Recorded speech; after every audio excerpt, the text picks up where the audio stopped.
Story recapped here. Today, I'm going to explain a horror and thriller film called Darlin. Spoilers ahead, watch out, and take care. Darlin, a dirty and muddied girl, walks up to a hospital, but suddenly gets run over by an oncoming ambulance. The medical staff responds quickly to the accident and takes Darlin in with a stretcher, but she suddenly wakes up and escapes by biting the doctor's hand. Darlin then crawls straight to the nursery section, where she tries to touch one of the infants.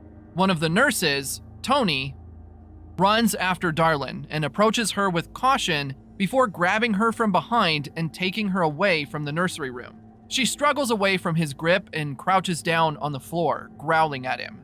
Going down on his knees, Tony tries to level with her so he could gain her trust by making her feel safe around him.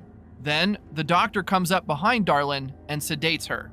Tony isn't too thrilled with how the doctor put Darlin to sleep, saying that she's just a teenage girl.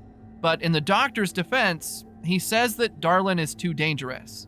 While she's passed out, Tony cleans up Darlin, since she'll be sent to St. Philomena's Catholic School for Orphaned Girls, where she'll be taken care of until they find her a family.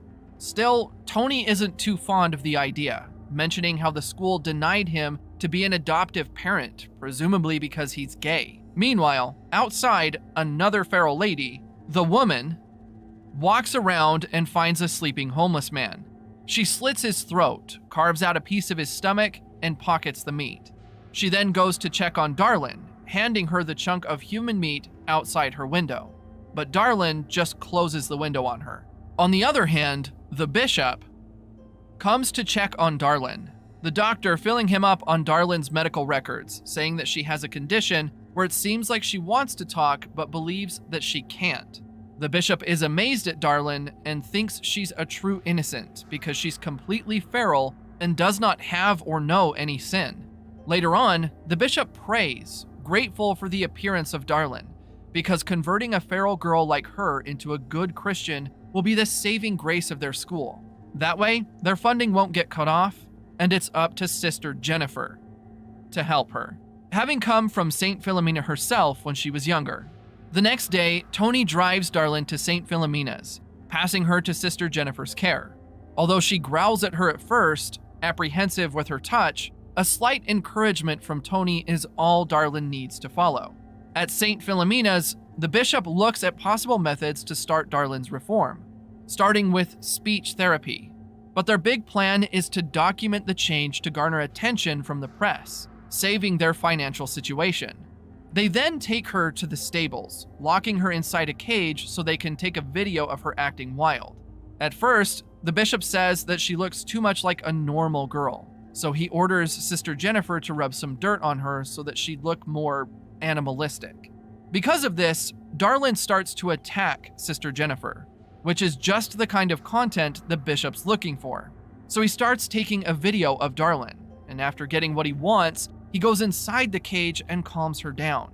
He wraps a blanket around her shoulders, which Darlin seems to appreciate as she relaxes and leans on him. Moments later, Sister Jennifer takes Darlin to the bathroom and lets her clean up. Although the bishop tries to convince her that it's the right thing to do, she feels guilty about what she's doing to Darlin. Meanwhile, Darlin remembers kissing a boy in the woods as she takes a shower. The next day, they introduce Darlin to class, letting her know the rules of the school. They try to acquaint Darlin with the Bible as they recite it in class, but one of the girls, Billy, is making fun of reading it. Sister Jennifer then gives her a warning, but when Billy doesn't stop, she takes her to the bishop for punishment. Billy pleads to the sister not to take her to him, but the young nun ignores her, and once again, Sister Jennifer feels bad for doing such a thing to the girls. Back in class, they try to make Darlin read a verse. One of the nuns, Sister Grace, forces her to repeat the verse after her, starting to make Darlin feel agitated. Sister Jennifer tries to let her off the hook, but Sister Grace won't listen and keeps pushing Darlin, saying no girl is exempt from reading the Bible. After finally having enough, Darlin opens the window and throws the Bible outside, crawling out of it and runs into the trees as she takes off her skirt. Immediately, the bishop and the nuns start a search for Darlin. Meanwhile, The woman bites a cop's neck and steals his gun before sneaking inside the hospital to look for Darlin. She also mercilessly kills a doctor and stabs a clown that she comes across until she sees Tony. She takes his keyring and shows Darlin's bracelet, making Tony realize that she's looking for Darlin. He then offers to drive the woman to St. Philomena's, but it's proven difficult seeing that the woman isn't used to riding in vehicles and goes crazy inside. The woman sticks her head out of the vehicle and breathes in the air. And when the police try to pull them over, the woman grabs the steering wheel and crashes their car. Thankfully, Tony is fine, but the woman escapes from the vehicle and hides in a nearby abandoned lot where she comes across a homeless woman named Mona. The woman almost kills Mona, but stops when she calls her Darlin, which the homeless lady only used as a term of endearment. However, the woman misunderstands and thinks Mona knows where Darlin is, and the unsuspecting Mona takes her back to a place with other homeless women. While the search is ongoing for Darlin, Billy takes the chance to sneak into the woods to smoke weed and listen to music before Darlin finds her. Billy shares her music with Darlin and talks to her, and they start to bond for a little bit. Then Billy convinces Darlin to return to the school with her by taking her hand, but mentioning they can't keep holding hands because the school doesn't like it when they touch. When Darlin gets back, Sister Jennifer practices speech therapy with her by making her blow into a straw, delighted at the fact that the girl can follow the instructions. Then she apologizes to Darlin about the incident in class and tries to make up for it with a cookie. With small improvements here and there, they start acquainting Darlin more to life at the school, making her clean alongside the other girls and trying to fix her posture. Eventually, Darlin starts to talk again and read the Bible bit by bit, but she still has a lot to learn. One morning, Darlin throws up after remembering the boys she kissed before. She then talks to Sister Jennifer and asks why she was punished, but the nun isn't able to answer her question. Later that day, while the bishop tells Darlin how special she is, Darlin asks how God will take out the devil inside her. Naturally, that worries the bishop, but since he doesn't know what exactly she's pertaining to, he just tells her to confess so that God will take the devil out of her. On another day, Tony visits Darlin to check up on her and tell her that the woman came looking for her. She then tells Tony about her family, telling him that she had a sister who died after giving birth. Tony asks Darlin about where the woman is, but she says that she doesn't know, adding that the woman wants the devil inside her, again not knowing what Darlin is pertaining to. Tony says that she doesn't have the devil inside her. During the evening, the bishop calls Darlin over to his office, telling her that he's going to do an important test to keep away the devil. But unbeknownst to Darlin, the bishop is trying to take advantage of her and eventually gets her to undress. However, he sees a baby bump on Darlin's stomach, the one that she's been calling the devil. The bishop shows a mixture of disdain and disappointment towards Darlin's body, making him realize that she isn't as innocent as he thought. Then, when the other girls learn about her pregnancy, Darlin expresses how scared she is of dying if God doesn't save her. The next day, the bishop baptizes Darlin and instructs Sister Jennifer to film it. Because of that, Sister Jennifer realizes that Darlin is carrying a child and stomps to the bishop's office, thinking that he's the one who impregnated the girl. However, the bishop insists he never touched Darlin, saying that one of the nuns confirmed that she's already 8 months pregnant. Still, Sister Jennifer confronts him about the sins he has committed, like touching the other girls, including her when she was younger. Fed up, Sister Jennifer threatens to expose the bishop, but the man uses his position and warns her that she'll be excommunicated if she says a word about him. Meanwhile, the woman follows a couple into a maternity store and steals a baby carrier. At the confessional, the bishop makes Darlin talk about how she got pregnant. So, she says she met a guy who got into an accident while rock climbing, and that she saved him.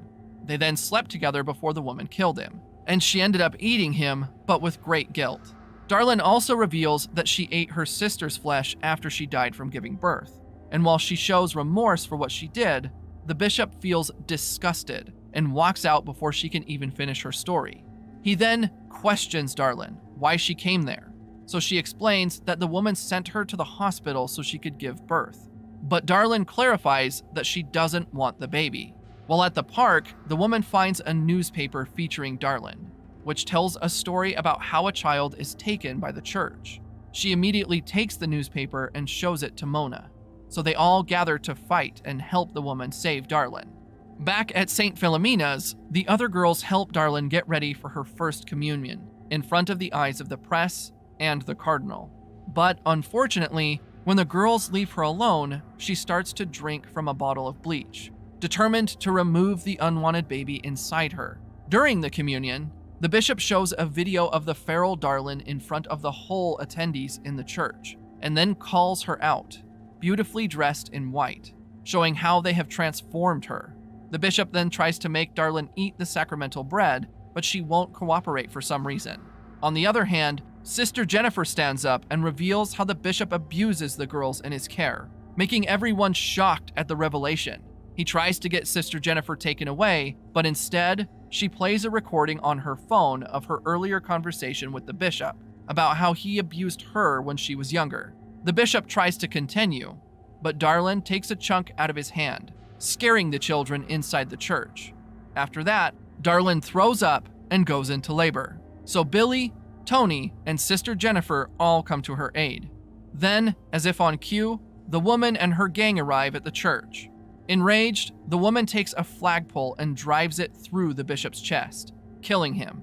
Meanwhile, the homeless women start to freak out at what the woman did and immediately leave the church. Then upon getting rid of the bishop, the woman helps deliver Darlin's baby.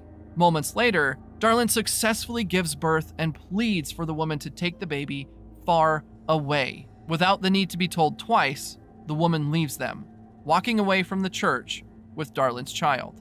This is all for Story Recap for today. Subscribe to watch more videos like this. Tell us in the comments if you want us to recap your favorite movie. Watch other of our videos showing on the screen and leave a like because it helps the channel. And I would see you in the next video. Goodbye.